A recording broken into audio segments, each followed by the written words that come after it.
बस ਉਹਦਾ ਕੈਨੇਡਾ ਦੀ ਧਰਤੀ ਤੇ ਪੈਰ ਰੱਖਿਆ। ਭੋਲਾ ਨੂੰ ਕੀ ਭੁੱਲਣਾ, ਉਹ ਪੂਰੀ ਇੰਡੀਆ ਨੂੰ ਹੀ ਭੁੱਲ ਗਈ। ਮੈਂ ਕਿਹਾ ਚੱਕ 6,35,000 ਮੁੰਡੇ ਦੇ ਖਾਤੇ 'ਚ ਪਿਆ। ਨਾ ਹੀ ਉਹਨੇ ਫੋਨ ਕੀਤਾ ਮੈਨੂੰ ਜਾ ਕੇ, ਨਾ ਹੀ ਮੈਨੂੰ ਮੇਰੇ ਨਾਲ ਕੋਈ ਕੰਟੈਕਟ। ਕਿ ਕੁੜੀ ਇੱਥੇ ਹੈ ਨਹੀਂ, ਫਿਰ ਵੀ ਤੁਸੀਂ ਉਹਨਾਂ ਨੂੰ ਤੰਗ ਕਰਦੇ ਹੋ। ਕਹਿੰਦਾ ਮੈਂ ਮਰ ਜਾਣਾ। ਨਮਸਕਾਰ, ਮੈਂ ਨੀਤੂ ਸ਼ਰਮਾ, ਤੁਸੀਂ ਦੇਖ ਰਹੇ ਹੋ ਕੈਨੇਡਾ ਲੋਕ ਭਲਾਈ ਟੀਵੀ। ਅੱਜ ਅਸੀਂ ਜਲੰਧਰ ਵਿਖੇ ਪਹੁੰਚੇ ਹਾਂ, ਜਿੱਥੇ ਇੱਕ ਛੋਟਾ ਜਿਹਾ ਪਿੰਡ ਹੈ ਸੰਸਾਰਪੁਰ।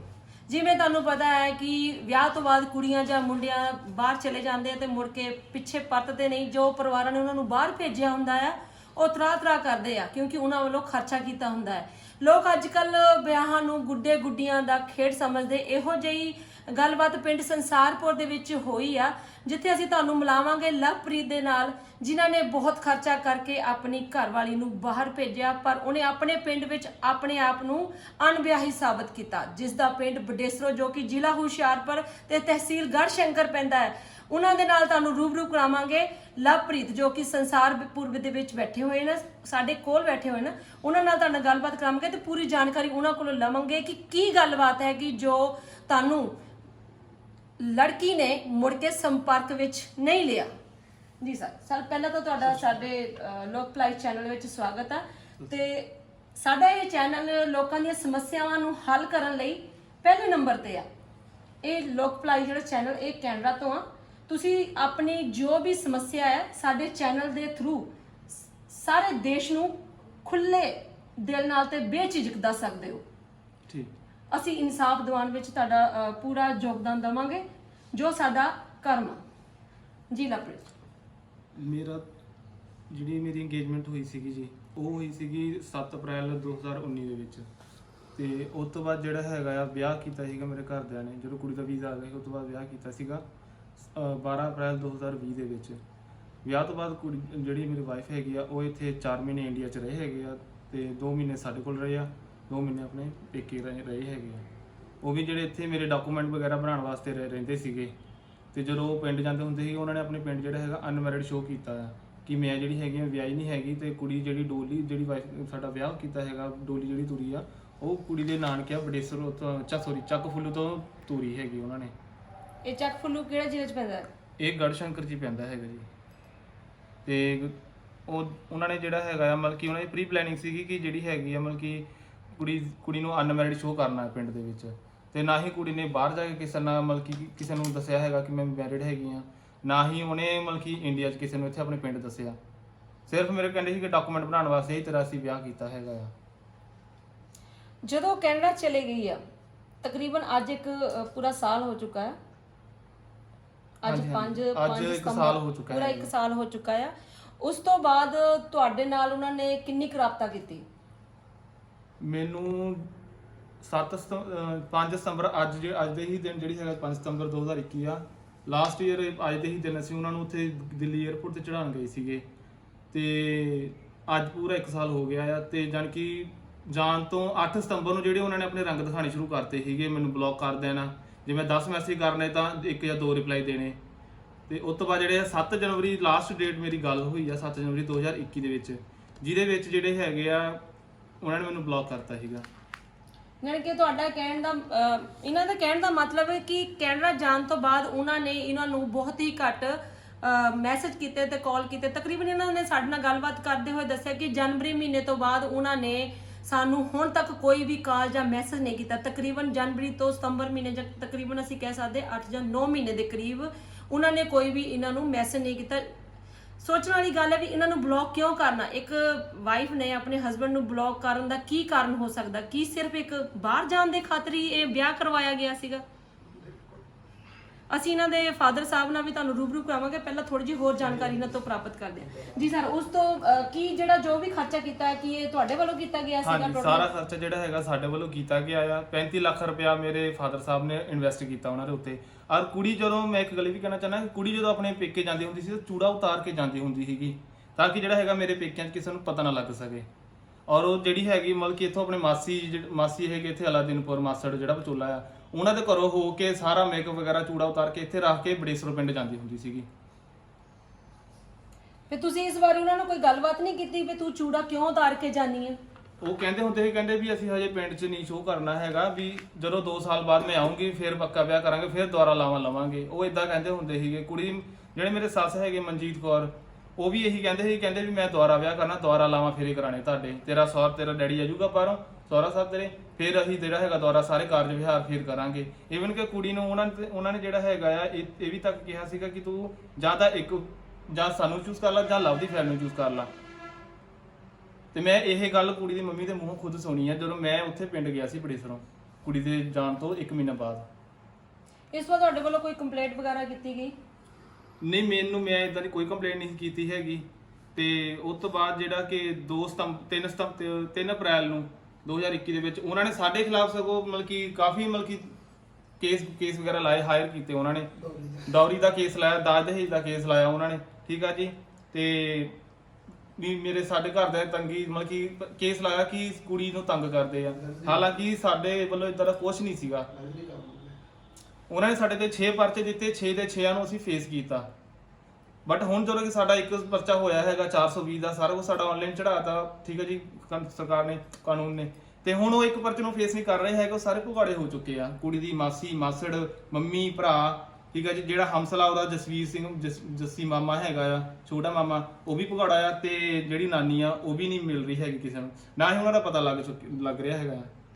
ਜਾਣੀ ਕਿ ਤੁਹਾਡਾ ਕਹਿਣਾ ਹੈ ਵੀ ਤੁਹਾਡੇ ਵੱਲੋਂ ਪਹਿਲਾਂ ਕੋਈ ਵੀ ਸਟੈਪ ਨਹੀਂ ਚੱਕਿਆ ਗਿਆ, ਉਹਨਾਂ ਵੱਲੋਂ ਹੀ ਸਭ ਕੁਝ, ਜਦ ਕਿ ਕੁੜੀ ਇੱਥੇ ਹੈ ਨਹੀਂ, ਫਿਰ ਵੀ ਤੁਸੀਂ ਉਹਨਾਂ ਨੂੰ ਤੰਗ ਕਰਦੇ। ਜ਼ਿਕਰ ਜੋ ਗੱਲ ਇੱਥੇ ਹੈ ਕਿ ਕੁੜੀ ਨੇ 9 ਮਹੀਨੇ ਪਹਿਲਾਂ ਹੀ ਇਹਨਾਂ ਨੂੰ ਬਲੌਕ ਕਰ ਦਿੱਤਾ ਤੇ ਉਹਨਾਂ ਦਾ ਕਹਿਣਾ ਵੀ ਇਹ ਕੁੜੀ ਨੂੰ ਪਰੇਸ਼ਾਨ ਕਰ ਰਹੇ ਹਨ। ਹੁਣ ਅਸੀਂ ਤੁਹਾਨੂੰ ਰੂਬਰੂ ਕਰਾਵਾਂਗੇ ਉਹਨਾਂ ਦੇ ਮਦਰਸ ਜੀ ਨਾਲ, ਤੇ ਉਹਨਾਂ ਦੀ ਜੋ ਮਾਤਾ ਆ ਉਹਨਾਂ ਨਾਲ ਤੁਹਾਨੂੰ ਰੂਬਰੂ ਕਰਾਵਾਂਗੇ ਤਾਂ ਜਾਣਾਂਗੇ ਉਹਨਾਂ ਕੋਲੋਂ ਵੀ ਉਹਨਾਂ ਦਾ ਵੀ ਕੀ ਕਹਿਣਾ ਹੈ। ਜੀ ਲਵਪ੍ਰੀਤ ਜੀ, ਹਾਂਜੀ ਤੁਸੀਂ ਕੀ ਦੱਸਣਾ ਚਾਹੁੰਦੇ ਹੋ? ਮੈਂ ਇਹ ਦੱਸਣਾ ਚਾਹੁੰਦਾ ਆ ਕਿ ਮੇਰੇ ਫਾਦਰ ਸਾਹਿਬ ਨੇ ਸਾਰੀ ਇਨਵੈਸਟਮੈਂਟ ਕੀਤੀ, ਠੀਕ ਹੈ ਜੀ। ਮੈਂ ਸਾਰਾ ਕੁਝ ਕਰਕੇ ਜਿਹੜਾ ਹੈਗਾ ਆਪਣਾ ਫਿਊਚਰ ਬ੍ਰਾਈਟ ਕਰਨ ਵਾਸਤੇ, ਉਹਦਾ ਫਿਊਚਰ ਬ੍ਰਾਈਟ ਕਰਨ ਵਾਸਤੇ ਰਮਨਦੀਪ ਦਾ ਉਹਨੂੰ ਬਾਹਰ ਭੇਜਿਆ, ਠੀਕ ਆ। ਬਟ ਉਹ ਬਾਹਰ ਜਾ ਕੇ ਜਿਹੜੀ ਹੈਗਾ 7-8 ਮੁੰਡਿਆਂ ਦੇ ਨਾਲ ਜਿਹੜੀ ਹੈਗੀ ਆ ਚੈਟਿੰਗ ਕਰਦੀ ਹੈਗੀ ਆ। ਮੈਨੂੰ ਉਹ ਦੱਸਦੇ ਨੂੰ ਵੀ ਸ਼ਰਮ ਆ ਰਹੀ ਹੈਗੀ ਆ ਕਿ ਵੀ ਮੈਂ ਉਹ ਚੀਜ਼ਾਂ ਬੋਲ ਕੇ ਨਹੀਂ ਦੱਸ ਸਕਦਾ ਜਿਹੜੀਆਂ ਉਹਨੇ ਮੁੰਡਿਆਂ ਨਾਲ ਕੀਤੀਆਂ। ਇੰਨਾ ਝੂਠ ਬੋਲ ਲਿਆ ਉਸ ਕੁੜੀ ਨੇ ਵੀ ਮੈਂ ਬੋਲ ਕੇ ਨਹੀਂ ਦੱਸ ਸਕਦਾ ਹੈਗਾ, ਹਨਾ। ਰਮਨਦੀਪ ਨੇ ਇੰਨਾ ਝੂਠ ਬੋਲਿਆ।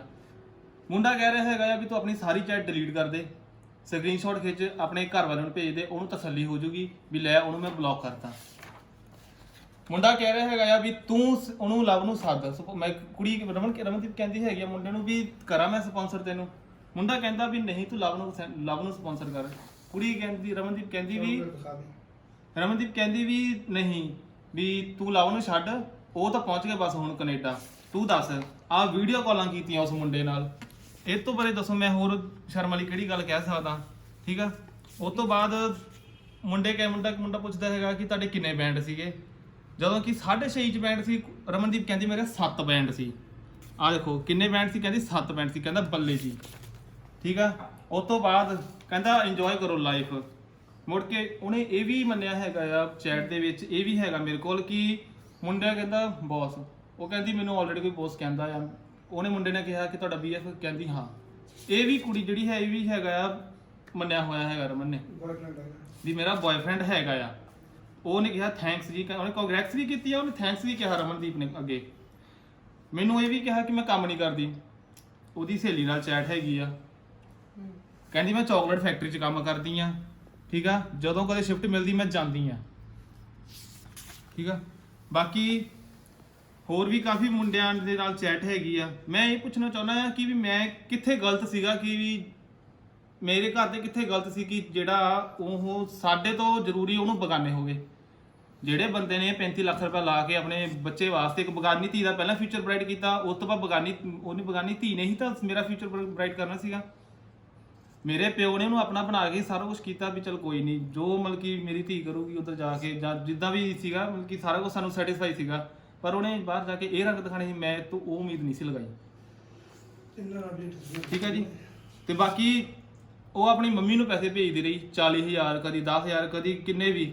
ਮਾਸੜ ਨੂੰ ਪੈਸੇ ਭੇਜੇ, ਪਰਮਿੰਦਰ ਆ ਉਹਦਾ ਮਾਸੀ ਦਾ ਮੁੰਡਾ, ਉਹਨੂੰ ਪੈਸੇ ਭੇਜੇ ਕਦੀ $1,000 ਕਦੀ $200। ਇੱਕ UV ਹੀਰ ਮੁੰਡਾ ਹੈਗਾ ਆ, ਮੈਨੂੰ ਨਹੀਂ ਪਤਾ ਕਿੱਥੋਂ ਦਾ ਆ, ਉਹਨਾਂ ਵੀ ਗੱਲਾਂ ਕੀਤੀਆਂ, ਉਹਨੂੰ ਵੀ ਪੈਸੇ ਭੇਜਦੀ ਰਹੀ। ਤੇ ਉਹਨੇ ਇਹ ਵੀ ਕਿਹਾ ਵੀ ਜਿਹੜਾ ਹੈਗਾ ਆ ਆਪਣਾ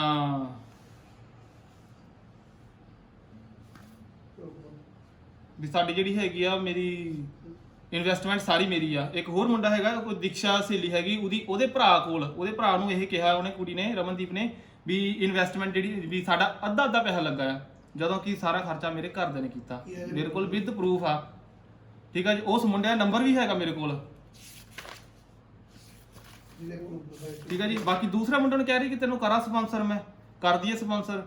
ਕੀ ਉਹਨੂੰ ਸਾਡੇ ਨਾਲੋਂ ਜ਼ਿਆਦਾ ਉਹਨੂੰ ਅੱਜ ਬਗਾਨੇ ਮੁੰਡੇ ਹੋ ਗਏ, ਉਹ 7 ਮੁੰਡੇ ਜਾਂ ਜਿਨ੍ਹਾਂ ਨਾਲ ਵੀ ਚੈਟ ਕੀਤੀ ਹੈਗੀ ਉਹ ਮੁੰਡੇ ਹੋ ਗਏ।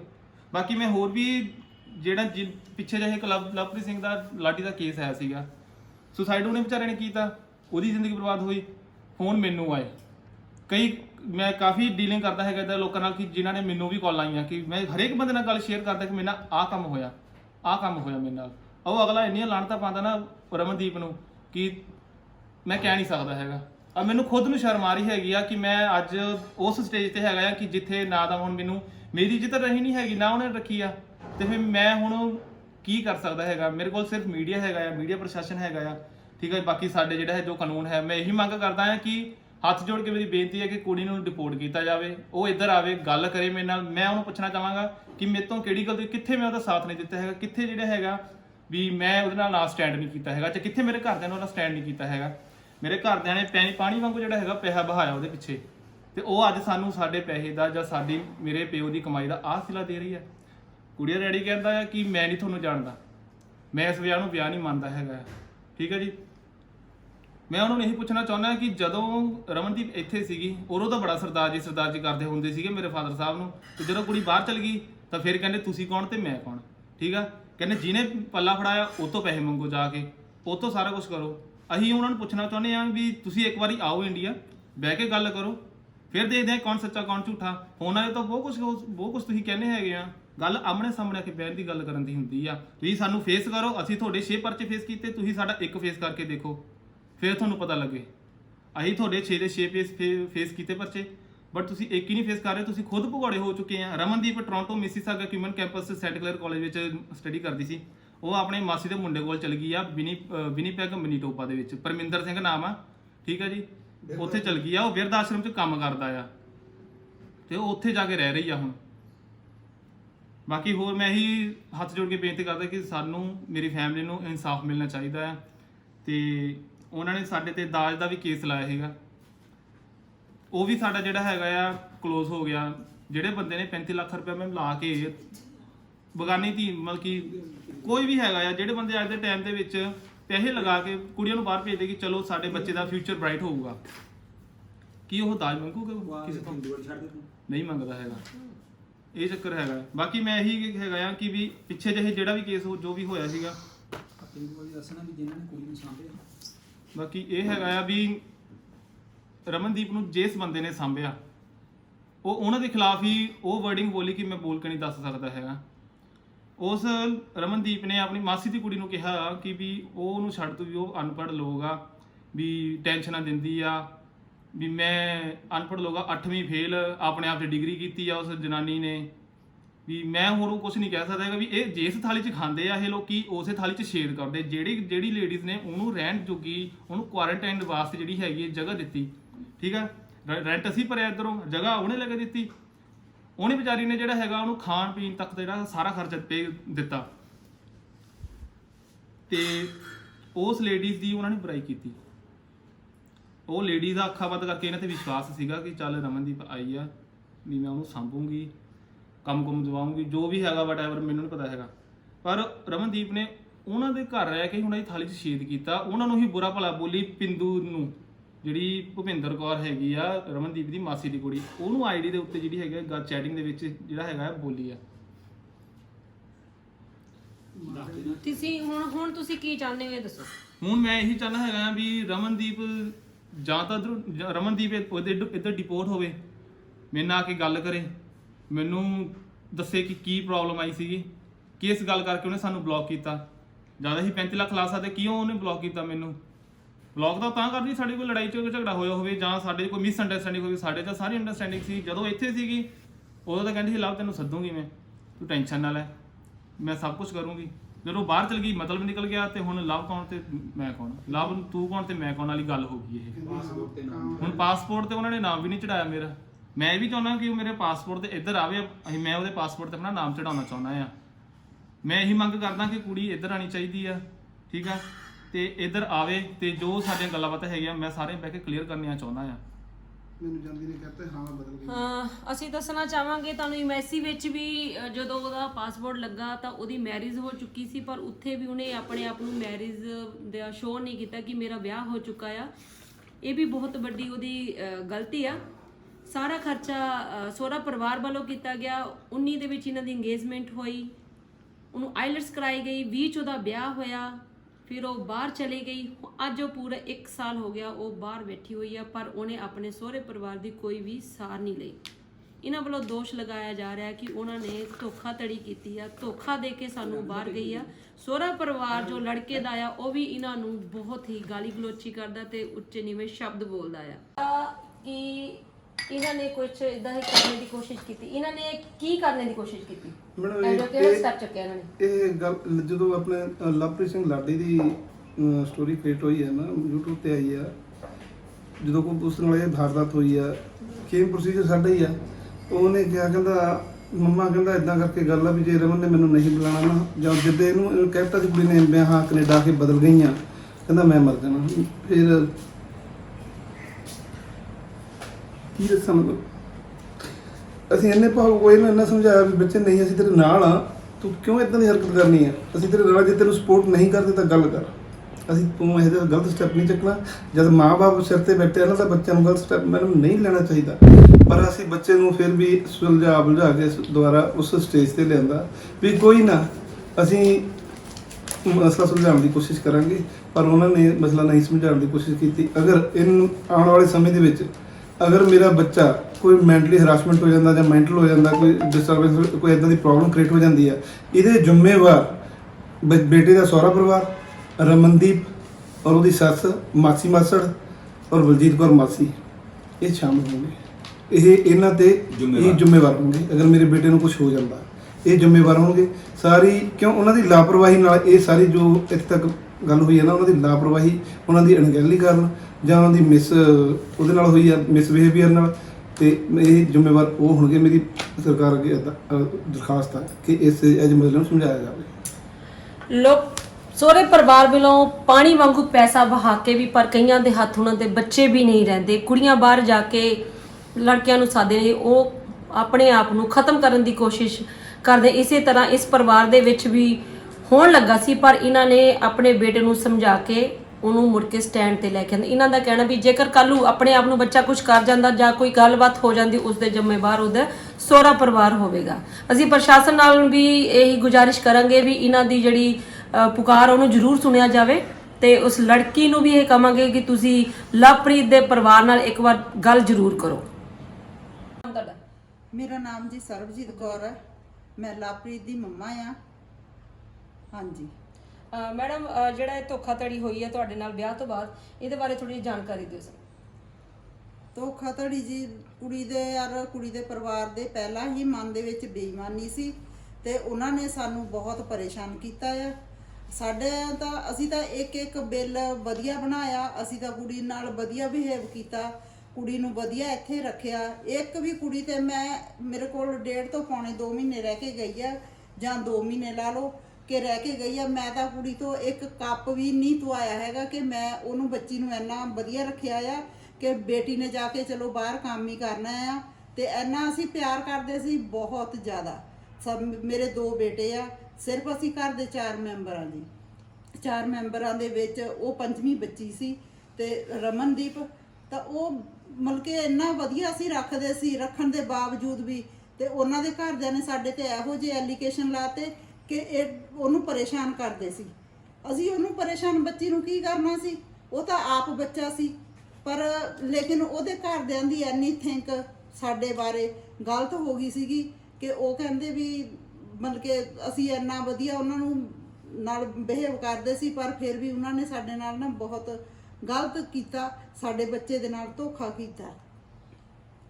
ਮਤਲਬ ਕਿ ਸਾਨੂੰ ਬਹੁਤ ਉਹਨਾਂ ਨੇ ਉਲਟਾ ਸਾਨੂੰ ਪਰੇਸ਼ਾਨ ਕੀਤਾ ਹੋਇਆ। ਸਾਨੂੰ 1 ਸਾਲ ਹੋ ਗਿਆ ਜੀ ਅੱਜ ਅਸੀਂ ਅੱਜ ਦੇ ਦਿਨ ਕੁੜੀ ਨੂੰ ਦਿੱਲੀ 에ਅਰਪੋਰਟ ਤੇ ਚੜਾ ਕੇ ਆਏ ਸੀ, ਪਰ ਉਹਨੇ ਬੱਚੇ ਨੇ ਕੁਛ ਨਹੀਂ ਸੋਚਿਆ।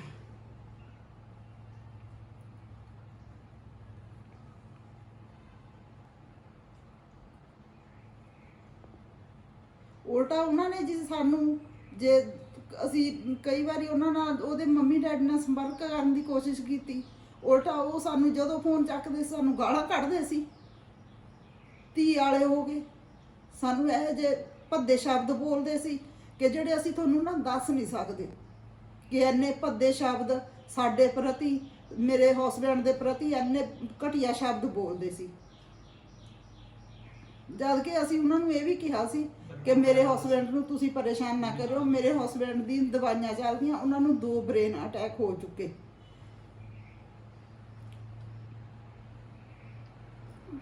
ਪਰ ਉਹਨਾਂ ਨੇ ਇਹ ਗੱਲ ਸਮਝੀ ਨਹੀਂ ਬਿਲਕੁਲ ਵੀ।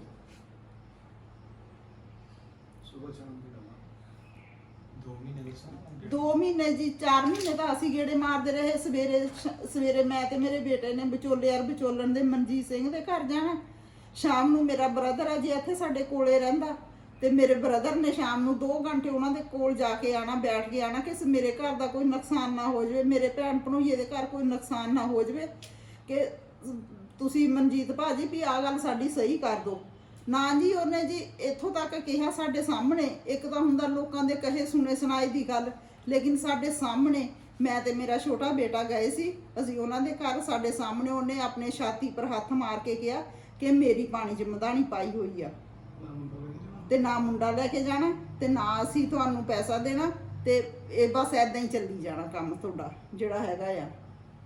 ਪਰ ਅਸੀਂ ਫਿਰ ਵੀ ਬਹੁਤ ਆਪਣਾ ਜਿਗਰਾ ਵੱਡਾ ਰੱਖਿਆ ਕਿ ਅਸੀਂ ਇੱਥੇ ਤੱਕ ਪਹੁੰਚੇ ਹਾਂ, ਤੇ ਹੁਣ ਸਾਨੂੰ ਪੂਰੀ ਉਮੀਦ ਆ ਕਿ ਸਾਡੀ ਮੀਡੀਆ ਸਾਡਾ ਕੁਛ ਨਾ ਕੁਛ ਹੱਲ ਕਰੂਗੀ, ਸਾਨੂੰ ਇਨਸਾਫ ਦਿਵਾਊਗੀ।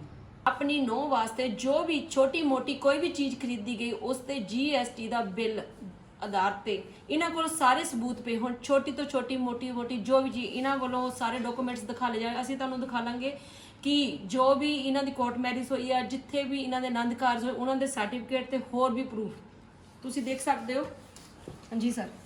ਤੇ ਮੈਡਮ ਜੋ ਵੀ ਪਹਿਲਾਂ ਫੀਸ ਦਿੱਤੀ ਆ ਸਾਰਾ ਕੁਝ ਜਿੱਦਾਂ ਵੀ ਇਹਨਾਂ ਨੇ ਅੱਜ ਕਿਹਾ, ਰਿਫਿਊਜ਼ਲ ਆਈ ਉਹ ਵੀ ਪਿਆ, ਜਿਹੜਾ ਕੁੜੀ ਦੇ ਮਾਸਟਰ ਨੂੰ ਪਹਿਲਾਂ ਪੈਸੇ ਦਿੱਤੇ, ਵਿਆਜ ਦਿੱਤਾ ਸੀ ਉਹ ਵੀ ਪਿਆ। ਆ ਦੇਖੋ ਕੱਲ ਦੁਬਾਰਾ ਫੀਸ ਕੀਤੀ ਆ, ਆਹ ਆਫਰ ਲੈਟਰ ਵਾਸਤੇ ਅਪਲਾਈ ਕੀਤਾ ਸੀ ਜੈਨ ਓਵਰਸੀਜ਼ ਕੋਲੇ ਆ ਪਈ ਆ, ਕਾਲਜ ਫੀਸ ਆ ਪਈ ਆ, GIC ਫੀਸ ਆ ਪਈ ਆ।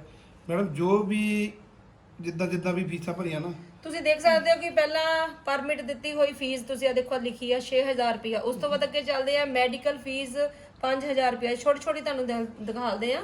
ਟਿਕਟ ਸਪਲਾਈਸ ਜ਼ੈਡ ਤੇ ਤੁਸੀਂ ਦੇਖ ਸਕਦੇ ਹੋ 7500 ਰੁਪਇਆ ਦਿੱਲੀ ਜਾਣ ਲਈ, 75000 ਸੌਰੀ, ਦਿੱਲੀ ਜਾਣ ਦਾ ਗੱਡੀ ਦਾ ਕਿਰਾਇਆ ਜੋ ਕਿ 14000 ਰੁਪਇਆ ਲਿਖਿਆ ਹੋਇਆ ਹੈ। ਸਾਰਾ A to Z ਖਰਚਾ ਮੈਂ 에ਅਰਪੋਰਟ ਰਮਨਦੀਪ ਨੂੰ ਪੈਸੇ ਦਿੱਤੇ। ਇਹ ਵੀ ਮੈਡਮ ਜਿਹੜਾ ਮੈਂ ਅੱਜ ਵਿਆਜ ਵੀ ਦੇ ਰਿਹਾ, ਕੁੜੀ ਦੇ ਮਾਸਟਰ ਨੂੰ ਵੀ ਵਿਆਜ ਦਿੱਤਾ 2,40,000 ਰੁਪਇਆ। ਇਹਦੇ ਵਿੱਚੋਂ ਗਰੰਟਰ ਨੇ ਆ ਦੇਖੋ ਇਹ ਲੈਟਰ, ਰਿਫਿਊਜ਼ਲ ਲੈਟਰ ਪਿਆ, ਠੀਕ ਆ, ਝੂਠ ਬੋਲੇ 5.5 ਵੈਟ ਆ। ਇਹ ਰਿਫਿਊਜ਼ ਲੈਟਰ ਤੁਸੀਂ ਦੇਖ ਰਹੇ ਹੋ ਜੋ ਕਿ ਪਹਿਲਾਂ ਉਹਨਾਂ ਦੇ ਰਿਫਿਊਜ਼ ਹੋ ਚੁੱਕਾ ਹੈ, ਤੇ ਉਸ ਤੋਂ ਬਾਅਦ ਇਹਨਾਂ ਨੇ ਫਿਰ ਆਈਲੈਟਸ ਕੁੜੀ ਨੂੰ ਆਪ ਕਰਾਈ ਆ ਅੰਗੇਜਮੈਂਟ ਦੌਰਾਨ, ਤੇ ਉਸ ਤੋਂ ਬਾਅਦ ਅਪ੍ਰੈਲ ਵਿੱਚ ਉਹਦੀ ਮੈਰਿਜ ਹੋਈ ਆ। ਇਹ ਸਾਰਾ ਖਰਚਾ ਸਹੁਰਾ ਪਰਿਵਾਰ ਵੱਲੋਂ ਹੀ ਕੀਤਾ ਗਿਆ। ਫੀਸ 15,500 ਪੇਮੈਂਟ, ਕਾਲਜ ਫੀਸ,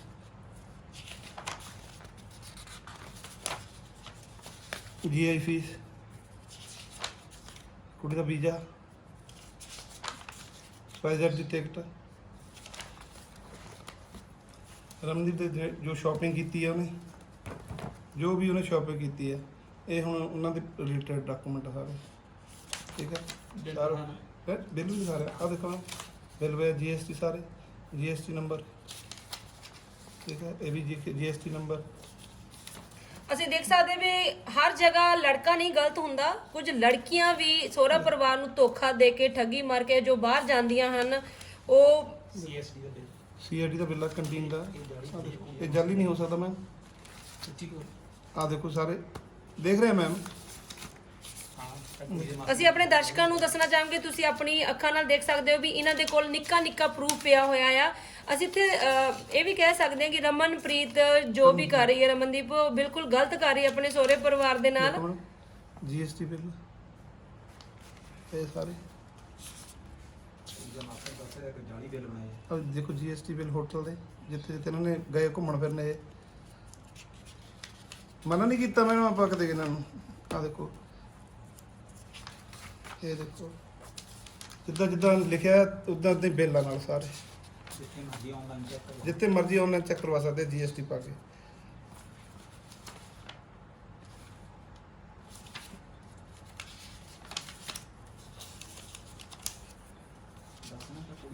ਸਹੁਰਾ ਪਰਿਵਾਰ ਵੱਲੋਂ ਇਹ ਸਾਰਾ ਕੁਝ ਪ੍ਰੂਫ ਦਿਖਾਲੇ ਜਾ ਰਹੇ ਹਨ। ਉਹਨਾਂ ਦਾ ਕਹਿਣਾ ਕਿ ਰਮਨਦੀਪ ਨੇ ਬਿਲਕੁਲ ਉਹਨਾਂ ਦੇ ਨਾਲ ਨਾ ਇਨਸਾਫੀ ਕੀਤੀ ਹੈ। ਉਹਨਾਂ ਵੱਲੋਂ ਪੂਰਾ ਖਰਚਾ ਦਿੱਤਾ ਗਿਆ ਆ, ਨਿੱਕੀ ਤੋਂ ਨਿੱਕੀ ਚੀਜ਼ ਲੈ ਕੇ ਵੀ ਦਿੱਤੀ ਗਈ ਆ। ਅੱਜ ਉਹ ਕੈਨੇਡਾ ਵਿੱਚ ਬੈਠ ਕੇ ਵੀ ਇਹਨਾਂ ਦੇ ਸੰਪਰਕ ਵਿੱਚ ਨੇ, ਜਦ ਕਿ ਸਾਰਾ ਖਰਚਾ ਸਹੁਰਾ ਪਰਿਵਾਰ ਵੱਲੋਂ ਕੀਤਾ ਗਿਆ।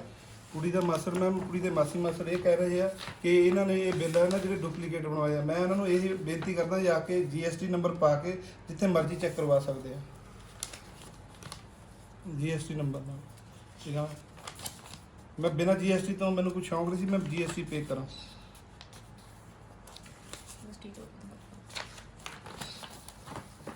ਆ ਦੇਖੋ ਸ਼ਗਨ ਦੇ ਵੀ ਮੇਰੇ ਕੋਲ ਬਿੱਲ ਨੇ ਸਾਰੇ, ਕੋਈ ਕਹੇ ਨਾ ਵੀ ਗਲਤ ਆ।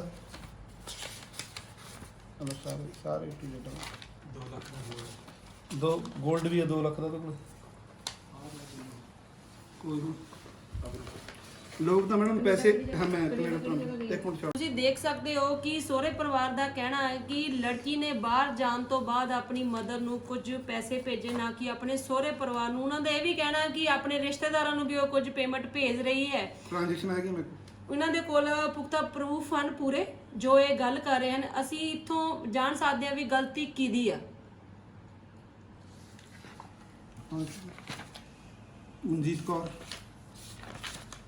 ਮਨਜੀਤ ਕੌਰ ਕੁੜੀ ਦਾ ਮਾਸੜ ਮਨਜੀਤ ਸਿੰਘ, ਮਾਸੜ ਨੂੰ ਵੀ ਪੈਸੇ ਭੇਜ ਰਹੀ ਆ। ਅੱਛਾ, ਕਢਾ ਲਈਆਂ ਤੁਸੀਂ ਸਾਰੀਆਂ? ਮੈਮ ਸਾਰਾ ਕੁਝ ਮੇਰੇ ਕੋਲ ਪ੍ਰੂਫ ਰੱਖਿਆ ਹੋਇਆ। ਮਾਸੜ ਨੂੰ ਪੈਸੇ, ਅਕਾਊਂਟ ਦਾ ਐਡਰੈਸ ਆ ਦਾ, ਬੈਂਕ ਅਕਾਊਂਟ ਨੰਬਰ ਸਾਰਾ ਕੁਝ। ਰਮਨਦੀਪ ਦਾ ਬੈਨੀਫੀਸ਼ਰੀ ਸਾਰਾ ਕੁਝ ਹੈ। ਮਨਜੀਤ ਸਿੰਘ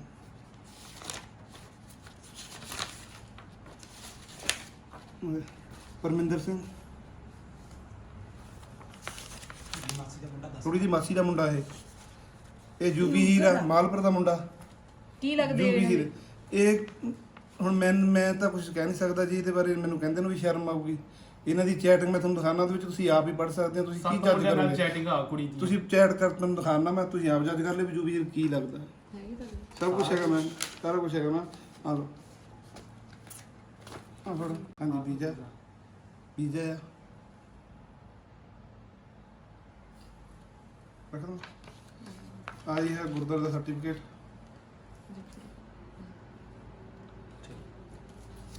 ਮੈਮ ਇਹ ਹੈਗੀ ਇਹਨਾਂ ਦੀ ਕੋਰਟ ਮੈਰਿਜ ਰਜਿਸਟ੍ਰੇਸ਼ਨ। ਕਿਹੜੀ ਜਗ੍ਹਾ ਕਰਾਈ ਸੀ ਤੁਸੀਂ? ਜਲੰਧਰ। ਇਹ ਮੈਡਮ ਜਿਹੜੀ ਹੋਣੀਆਂ ਹੈਗੀਆਂ ਇਨਵੈਸਟਮੈਂਟ ਮੇਰੀ, ਇਹ ਮੇਰੀਆਂ 2 FDਆਂ 59 ਨੰਬਰ।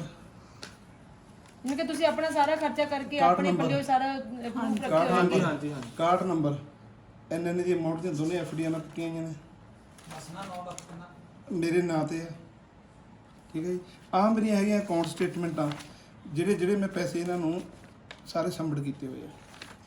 ਆਹ ਮੇਰੇ ਪਏ ਆ, ਤੁਸੀਂ ਚੈੱਕ ਕਰ ਸਕਦੇ ਹੋ। ਆਹ ਮੇਰੀਆਂ ਸਟੇਟਮੈਂਟਾਂ ਪਈਆਂ ਨੇ, ਇਹ ਮੇਰੀ ਬੈਂਕ ਵੱਲੋਂ ਉਹ ਵੈਰੀਫਾਈਡ ਨੇ, ਚੈੱਕ ਕਰ ਸਕਦੇ ਹੋ। ਚੈਟ ਦਿਓ। ਲਵਪ੍ਰੀਤ ਦੇ ਫਾਦਰ ਸਾਹਿਬ ਨਾਲ ਰੂਬਰੂ ਕਰਾਉਣ ਜਾ ਰਹੇ ਹਾਂ ਤੇ ਜਾਣਾਂਗੇ ਪੂਰੀ ਜਾਣਕਾਰੀ ਇਹਨਾਂ ਦੇ ਕੋਲੋਂ ਤੇ ਇਹਨਾਂ ਦੀ ਜਵਾਨੀ। ਜੀ ਸਰ। ਹਾਂਜੀ ਮੈਮ, ਸਤਿ ਸ਼੍ਰੀ ਅਕਾਲ। ਮੈਮ ਮੇਰਾ ਨਾਮ ਅਵਤਾਰ ਸਿੰਘ ਹੈ, ਮੈਂ ਲਵਪ੍ਰੀਤ ਦਾ ਪਾਪਾ ਹਾਂ। ਮੈਡਮ ਮੇਰੇ ਬੇਟੇ ਦੀ ਰਿੰਗ ਸੈਰਾਮਨੀ ਹੋਈ ਸੀ 7 ਅਪ੍ਰੈਲ 2019 ਦੇ ਵਿੱਚ।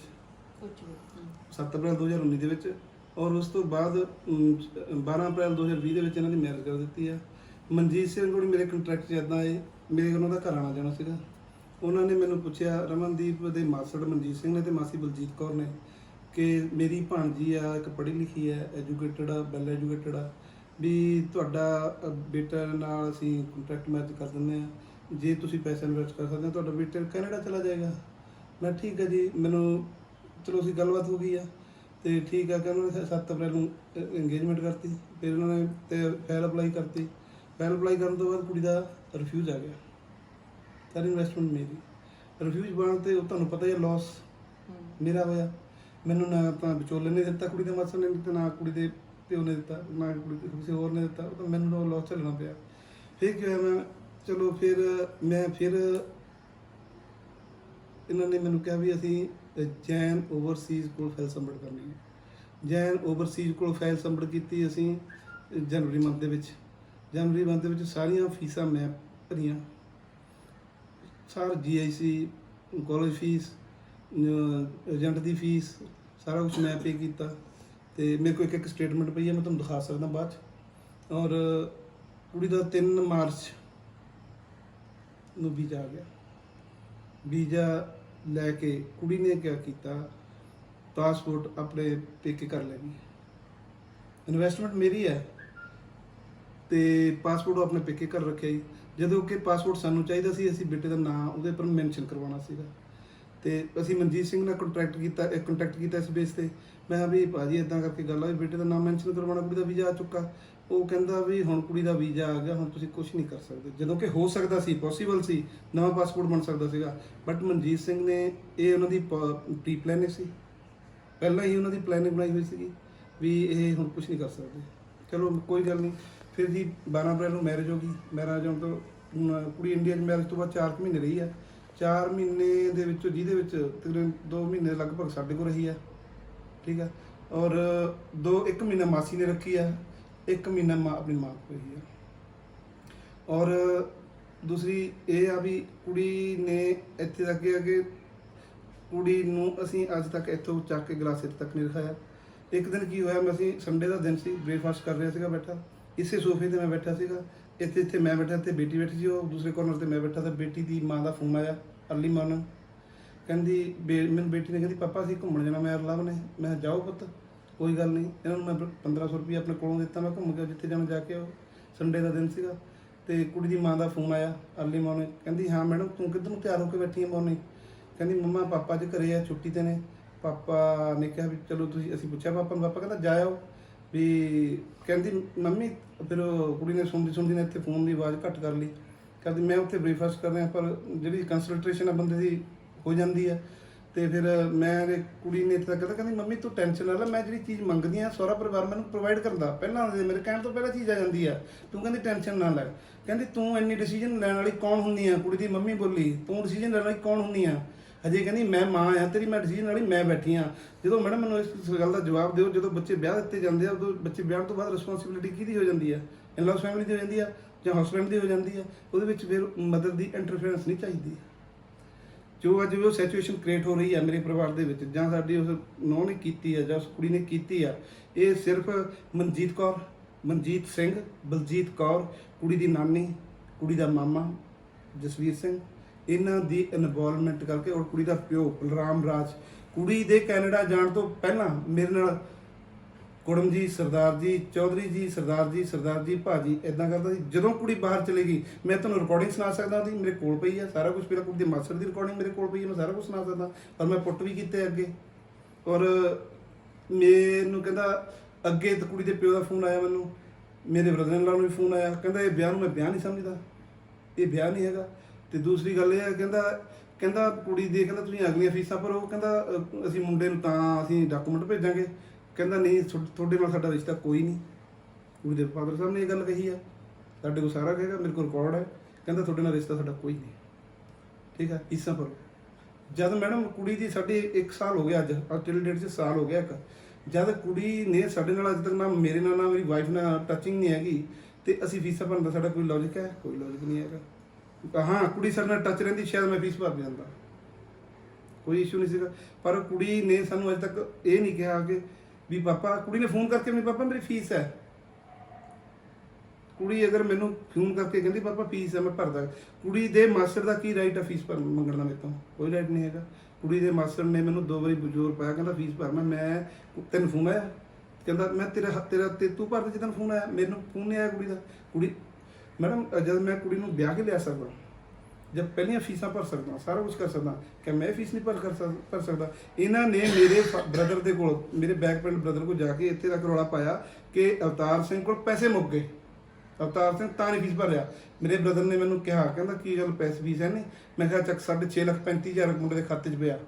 ਮੈਂ ਔਰ ਮੇਰੀ ਵਾਈਫ ਗਏ, ਮੁੰਡੇ ਦੀ ਉਹ ਭਈਆ ਪਾਸਬੁੱਕ, ਉਹ ਭਈਆ ਦੇਖ ਸਕਦੇ ਹੋ 6,35,000 ਦੀ ਟ੍ਰਾਂਜੈਕਸ਼ਨ ਮੈਂ ਆਪਣੇ ਬ੍ਰਦਰ ਨੂੰ ਦਿਖਾ ਗਿਆ। ਮੈਂ ਆਪਣੀ ਵਾਈਫ ਦੇ ਅਕਾਊਂਟ ਤੋਂ ਟ੍ਰਾਂਸਫਰ ਕੀਤੇ ਮੁੰਡੇ ਦੇ ਖਾਤੇ 'ਚ ਪੈਸੇ।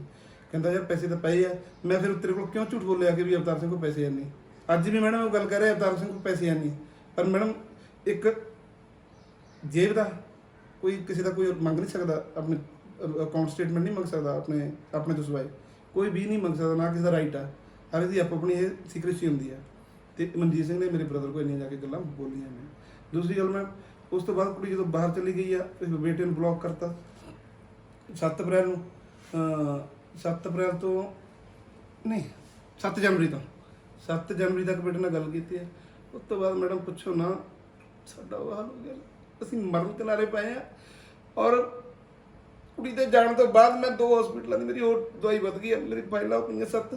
ਮੈਂ ਇੰਨਾ ਹਸਪੀਟਲ 'ਚ ਐਡਮਿਟ ਸੀ, ਇਹ ਮੇਰੇ ਕੋਲ ਸੀਗਾ, ਇਹਨੂੰ ਕੰਪੈਲ ਕੀਤਾ, ਕਹਿੰਦੀ ਲੱਭ ਮਾਸੀ ਮਾਸਰ ਦੇ ਪੈਸੇ।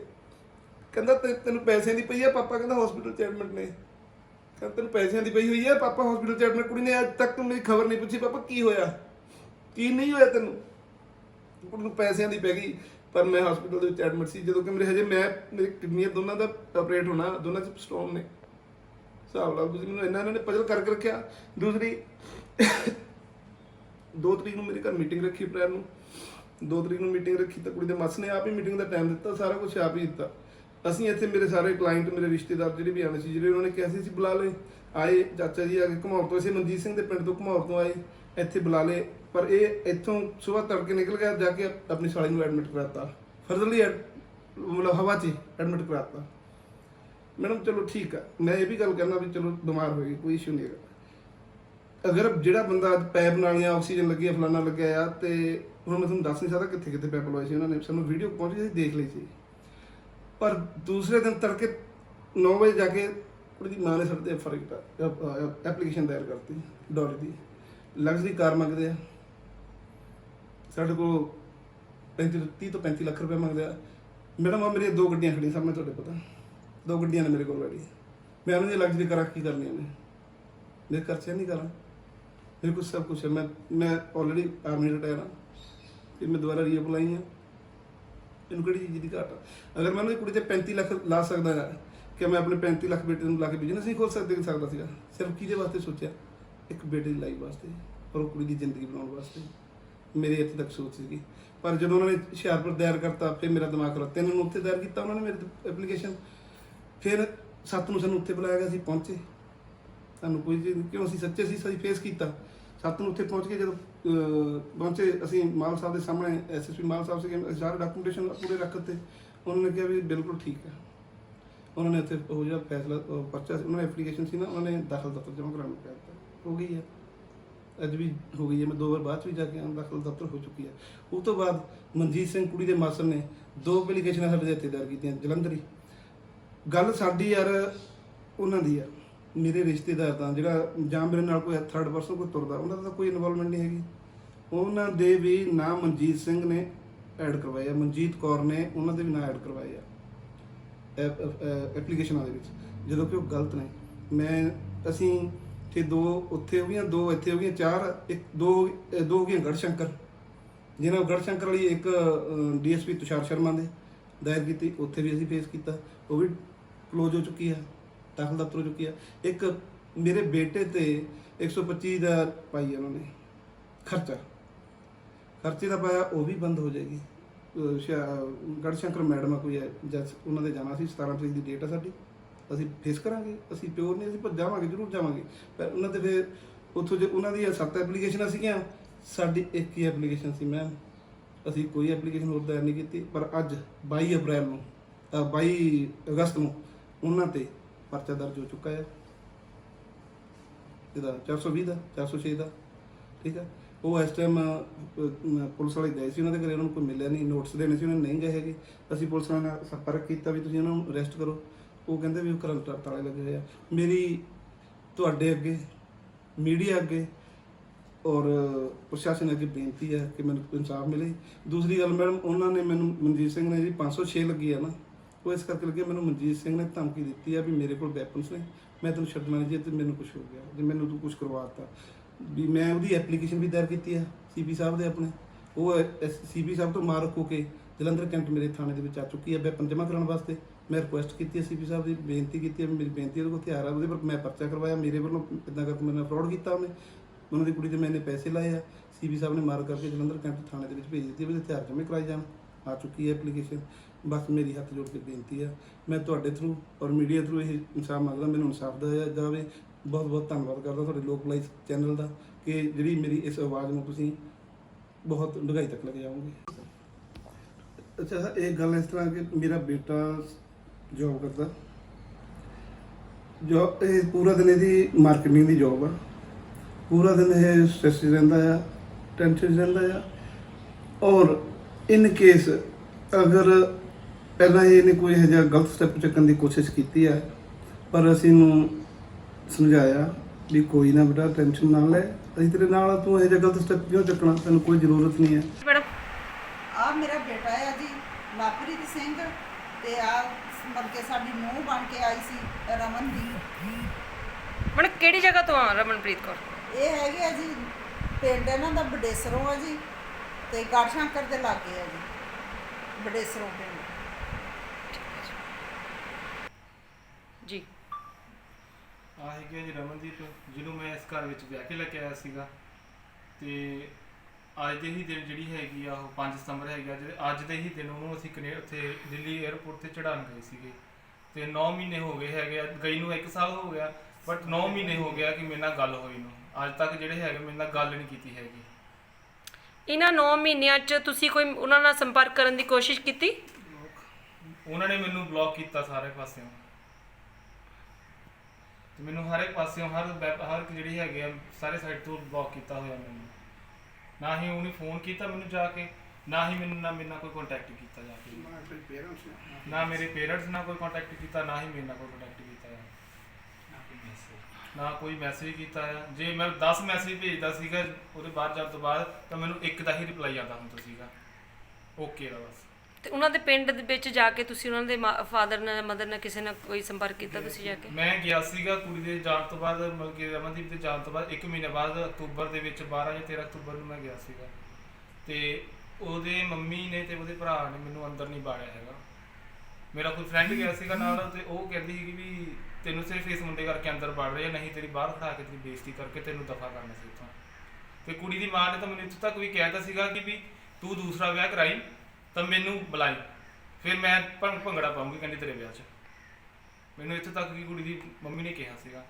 ਮੈਂ ਉਹਨੂੰ ਤੇ ਇਹ ਜਵਾਬ ਲੈਣਾ ਚਾਹੁੰਦਾ ਹਾਂ ਕਿ ਵੀ ਕਿਹੜੀ ਮਾਂ ਹੈਗੀ ਆ ਕਿ ਜਿਹੜੀ ਆਪਣੀ ਕੁੜੀ ਦਾ ਹੱਥ ਫੜਾ ਕੇ ਦੂਸਰੇ ਮੁੰਡੇ ਨੂੰ, ਤੇ ਫਿਰ ਦੁਬਾਰਾ ਉਸੇ ਮੁੰਡੇ ਦੇ ਹੱਥ ਵਿੱਚ ਦੂਸਰੇ ਕੁੜੀ ਦਾ ਹੱਥ ਦੇਖਣਾ ਚਾਹੁੰਦੀ ਹੈ।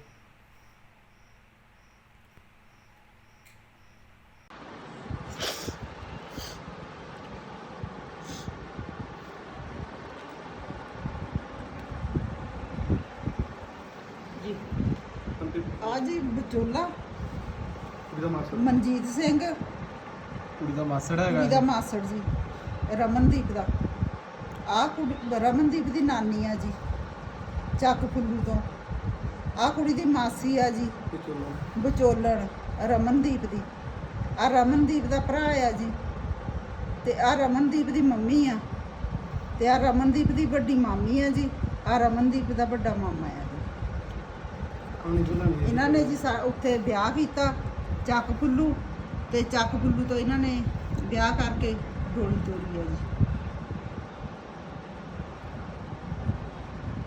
ਕੁੜੀ ਦਾ ਮਾਸਟਰ ਕਹਿੰਦਾ ਪਾਣੀ ਪੀਣੀ ਮੇਰੀ ਪਾਈ, ਤੇ ਆ ਕੁੜੀ ਦਾ ਮਾਸੜ ਕਹਿੰਦਾ ਵੀ ਮੇਰੀ ਪਾਣੀ 'ਚ ਮਧਾਣੀ ਪਾਈ ਆ, ਤੁਸੀਂ ਕਰ ਲਓ ਕੀ ਕਰਨਾ ਆ, ਤੇ ਨਾ ਅਸੀਂ ਤੁਹਾਡਾ ਮੁੰਡਾ ਲੈ ਕੇ ਜਾਣਾ ਬਾਹਰ, ਤੇ ਨਾ ਤੁਹਾਨੂੰ ਅਸੀਂ ਪੈਸੇ ਦੇਣੇ।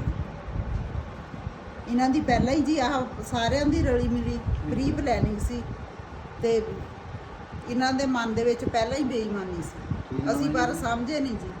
ਕੀ ਨਾਮ ਹੈ ਜੀ? ਇਹਦਾ ਨਾਮ ਮਨਜੀਤ ਸਿੰਘ ਹੈ ਜੀ। ਜੀ। ਕਿੱਥੋਂ ਦਾ ਰਹਿਣਾ? ਇਹ ਹੈਗਾ ਆ ਜੀ ਉੱਦਾਂ ਇੱਥੇ ਜਲੰਧਰ ਇੱਥੇ ਹੈਗਾ ਅਲਾਦੀਨ ਉੱਪਰ ਰਹਿੰਦਾ ਆ, ਬੇਸਿਕਲੀ ਜਿਹੜਾ ਹੈਗਾ ਇਹ ਪਿੱਛੋਂ ਘੁਮਾਰ ਪਿੰਡ ਤੋਂ ਬਿਲੋਂਗ ਕਰਦਾ ਆ ਬਲਾਚੌਰ ਦੇ ਲਾਗੇ। ਇਹ ਹੈਗੇ ਨਾਨੀ ਜੀ ਉਹਨਾਂ ਦੇ ਰਮਨਦੀਪ ਦੇ, ਇਹ ਇੱਥੇ ਚੱਕ ਫੁੱਲੂ ਰਹਿੰਦੇ ਹੈਗੇ ਆ। ਇਹ ਕੁੜੀ ਦੀ ਮੰਮੀ ਹੈਗੀ ਆ ਰਮਨਦੀਪ ਦੀ, ਇਹ ਬੜੀ ਸੁਰ ਰਹਿੰਦੇ ਆ। ਤੇ ਇਹ ਮਾਮਾ ਮਾਮੀ ਇਹ ਵੀ ਇੱਥੇ ਚੱਕ ਫੁੱਲੂ ਰਹਿੰਦੇ ਆ। ਇੱਕ ਫੋਟੋ ਲੈ ਲਈਏ ਮੈਂ ਤੇ ਆ ਹੈਗੇ ਜੀ ਰਮਨਦੀਪ, ਜਿਹਨੂੰ ਮੈਂ ਇਸ ਘਰ ਵਿੱਚ ਵਿਆਹ ਕੇ ਲੈ ਕੇ ਆਇਆ ਸੀਗਾ। ਤੇ ਅੱਜ ਦੇ ਹੀ ਦਿਨ ਜਿਹੜੀ ਹੈਗੀ ਆ ਉਹ 5 ਸਤੰਬਰ ਹੈਗੀ ਆ, ਜਿਹੜੇ ਅੱਜ ਦੇ ਹੀ ਦਿਨ ਉਹਨੂੰ ਅਸੀਂ ਉੱਥੇ ਦਿੱਲੀ 에ਅਰਪੋਰਟ ਤੇ ਚੜਾਉਣ ਗਏ ਸੀਗੇ। ਤੇ 9 ਮਹੀਨੇ ਹੋ ਗਏ ਹੈਗੇ ਆ ਗਈ ਨੂੰ, 1 ਸਾਲ ਹੋ ਗਿਆ, ਬਟ 9 ਮਹੀਨੇ ਹੋ ਗਿਆ ਕਿ ਮੇਰੇ ਨਾਲ ਗੱਲ ਹੋਈ ਨੂੰ। ਅੱਜ ਤੱਕ ਜਿਹੜੇ ਹੈਗੇ ਮੇਰੇ ਨਾਲ ਗੱਲ ਨਹੀਂ ਕੀਤੀ ਹੈਗੀ। ਇਹਨਾਂ 9 ਮਹੀਨਿਆਂ 'ਚ ਤੁਸੀਂ ਕੋਈ ਉਹਨਾਂ ਨਾਲ ਸੰਪਰਕ ਕਰਨ ਦੀ ਕੋਸ਼ਿਸ਼ ਕੀਤੀ? ਉਹਨਾਂ ਨੇ ਮੈਨੂੰ ਬਲੌਕ ਕੀਤਾ ਸਾਰੇ ਪਾਸਿਓਂ, ਤੇ ਮੈਨੂੰ ਹਰ ਇੱਕ ਪਾਸਿਓਂ ਹਰ ਇੱਕ ਜਿਹੜੀ ਹੈਗੀ ਆ ਸਾਰੇ ਸਾਈਡ ਤੋਂ ਬਲੌਕ ਕੀਤਾ ਹੋਇਆ ਮੈਨੂੰ। ਨਾ ਹੀ ਉਹਨੇ ਫੋਨ ਕੀਤਾ ਮੈਨੂੰ ਜਾ ਕੇ, ਨਾ ਹੀ ਮੇਰੇ ਨਾਲ ਕੋਈ ਕੰਟੈਕਟ ਕੀਤਾ ਜਾ ਕੇ, ਨਾ ਮੇਰੇ ਪੇਰੈਂਟਸ ਨਾਲ ਕੋਈ ਕੰਟੈਕਟ ਕੀਤਾ, ਨਾ ਹੀ ਮੇਰੇ ਨਾਲ ਕੋਈ ਕੰਟੈਕਟ ਕੀਤਾ ਹੈ, ਨਾ ਕੋਈ ਮੈਸੇਜ ਕੀਤਾ ਹੈ। ਜੇ ਮੈਂ 10 ਮੈਸੇਜ ਭੇਜਦਾ ਸੀਗਾ ਉਹਦੇ ਬਾਹਰ ਜਾਣ ਤੋਂ ਬਾਅਦ ਤਾਂ ਮੈਨੂੰ ਇੱਕ ਦਾ ਹੀ ਰਿਪਲਾਈ ਆਉਂਦਾ ਹੁੰਦਾ ਸੀਗਾ, ਓਕੇ ਦਾ ਬਸ। ਤੇ ਉਹਨਾਂ ਦੇ ਪਿੰਡ ਦੇ ਵਿੱਚ ਜਾ ਕੇ ਤੁਸੀਂ ਉਹਨਾਂ ਦੇ ਫਾਦਰ ਨਾਲ ਮਦਰ ਨਾਲ ਕਿਸੇ ਨਾਲ ਕੋਈ ਸੰਪਰਕ ਕੀਤਾ ਤੁਸੀਂ ਜਾ ਕੇ? ਮੈਂ ਗਿਆ ਸੀਗਾ ਕੁੜੀ ਦੇ ਜਾਣ ਤੋਂ ਬਾਅਦ, ਮਤਲਬ ਕਿ ਰਮਨਦੀਪ ਦੇ ਜਾਣ ਤੋਂ ਬਾਅਦ 1 ਮਹੀਨੇ ਬਾਅਦ ਅਕਤੂਬਰ ਦੇ ਵਿੱਚ 12 ਜਾਂ 13 ਅਕਤੂਬਰ ਨੂੰ ਮੈਂ ਗਿਆ ਸੀਗਾ। ਤੇ ਉਹਦੇ ਮੰਮੀ ਨੇ ਤੇ ਉਹਦੇ ਭਰਾ ਨੇ ਮੈਨੂੰ ਅੰਦਰ ਨਹੀਂ ਬਾੜਿਆ ਹੈਗਾ। ਮੇਰਾ ਕੋਈ ਫਰੈਂਡ ਗਿਆ ਸੀਗਾ ਨਾਲ, ਤੇ ਉਹ ਕਹਿੰਦੀ ਸੀ ਕਿ ਵੀ ਤੈਨੂੰ ਸਿਰਫ ਇਸ ਮੁੰਡੇ ਕਰਕੇ ਅੰਦਰ ਬਾੜ ਰਹੇ ਆ, ਨਹੀਂ ਤੇਰੀ ਬਾਹਰ ਖੜਾ ਕੇ ਤੇਰੀ ਬੇਇੱਜ਼ਤੀ ਕਰਕੇ ਤੈਨੂੰ ਦਫਾ ਕਰਨਾ ਸੀ ਇੱਥੋਂ। ਤੇ ਕੁੜੀ ਦੀ ਮਾਂ ਨੇ ਤਾਂ ਮੈਨੂੰ ਇੱਥੇ ਤੱਕ ਵੀ ਕਹਿਤਾ ਸੀਗਾ ਕਿ ਵੀ ਤੂੰ ਦੂਸਰਾ ਵਿਆਹ ਕਰਾਈ ਤਾਂ ਮੈਨੂੰ ਬੁਲਾਈ, ਫਿਰ ਮੈਂ ਭੰਗੜਾ ਪਾਉਂਗੀ ਕਹਿੰਦੀ ਤੇਰੇ ਵਿਆਹ 'ਚ। ਮੈਨੂੰ ਇੱਥੇ ਤੱਕ ਕਿ ਕੁੜੀ ਦੀ ਮੰਮੀ ਨੇ ਕਿਹਾ ਸੀਗਾ। ਮੈਂ ਉਹਨਾਂ ਤੋਂ ਇਹ ਜਵਾਬ ਲੈਣਾ ਚਾਹੁੰਦਾ ਆ ਕਿ ਵੀ ਕਿਹੜੀ ਮਾਂ ਹੈਗੀ ਆ ਕਿ ਜਿਹੜੀ ਆਪਣੀ ਕੁੜੀ ਦਾ ਹੱਥ ਫੜਾ ਕੇ ਦੂਸਰੇ ਮੁੰਡੇ ਨੂੰ ਤੇ ਫਿਰ ਦੁਬਾਰਾ ਉਸੇ ਮੁੰਡੇ ਦੇ ਹੱਥ ਵਿੱਚ ਦੂਸਰੇ ਕੁੜੀ ਦਾ ਹੱਥ ਦੇਖਣਾ ਚਾਹੁੰਦੀ ਹੈ। ਜੀ ਆ ਜੋ ਮੇਰੇ ਕੋਲ ਹੈਗੇ ਆ, ਮੇਰੇ ਬੱਚੇ ਆ, ਸਭ ਕੁਝ ਮੇਰੇ ਬੱਚੇ ਆ। ਮੇਰੇ ਬੱਚਿਆਂ ਦੀ ਜਿਹੜੀ ਜ਼ਿੰਦਗੀ ਆ ਉਹ ਵਧੀਆ ਹੋਣੀ ਚਾਹੀਦੀ ਆ, ਹੋਰ ਮੈਂ ਕਿਸੇ ਦੇ ਕੁਝ ਨਹੀਂ ਲੈਣਾ। ਪਰ ਉਹ ਕੁੜੀ ਨੇ ਮੇਰੇ ਕੋਲੋਂ ਕੁਝ ਨਹੀਂ ਸੋਚਿਆ ਹੈਗਾ ਕਿ ਮੈਂ ਇਸ ਪਰਿਵਾਰ ਚੋਂ ਚੱਲੀ ਆ, ਮੈਂ ਇਸ ਬੱਚੇ ਬਾਰੇ ਕੀ ਸੋਚਣਾ ਆ, ਇਹ ਲਵ ਬਾਰੇ ਕੀ ਸੋਚਣਾ ਆ। ਉਹਨੇ ਕੁਝ ਨਹੀਂ ਸੋਚਿਆ ਮੇਰੇ ਬੱਚੇ ਬਾਰੇ, ਬਸ ਉਹਦਾ ਕੈਨੇਡਾ ਦੀ ਧਰਤੀ ਤੇ ਪੈਰ ਰੱਖਿਆ। ਉਹ ਲਵ ਨੂੰ ਕੀ ਭੁੱਲਣਾ, ਉਹ ਪੂਰੀ ਇੰਡੀਆ ਨੂੰ ਹੀ ਭੁੱਲ ਗਈ। ਇੰਨਾ ਉਹਨਾਂ ਨੇ ਸਾਨੂੰ ਦੁਖੀ ਕਰ ਲਿਆ।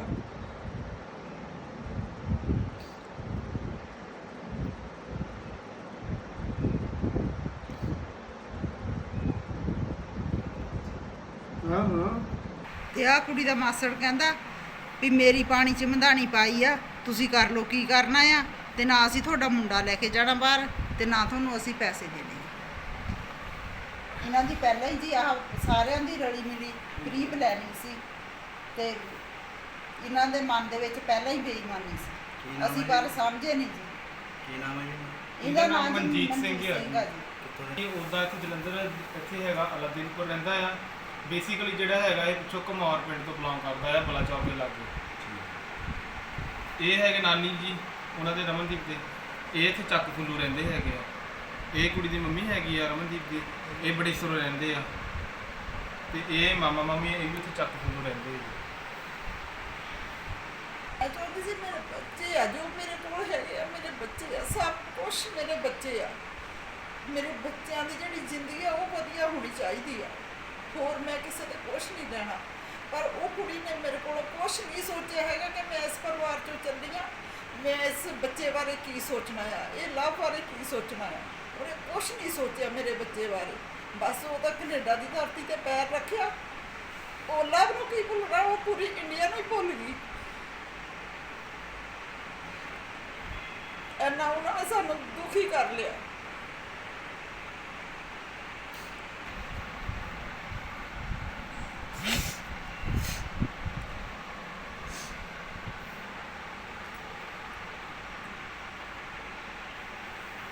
ਜੀ ਆ ਜੀ ਵਿਚੋਲਾ ਇਹਦਾ ਮਾਸੜ ਮਨਜੀਤ ਸਿੰਘ, ਕੁੜੀ ਦਾ ਮਾਸੜ ਕੁੜੀ ਹੈਗਾ ਦਾ ਮਾਸੜ ਜੀ ਰਮਨਦੀਪ ਦਾ।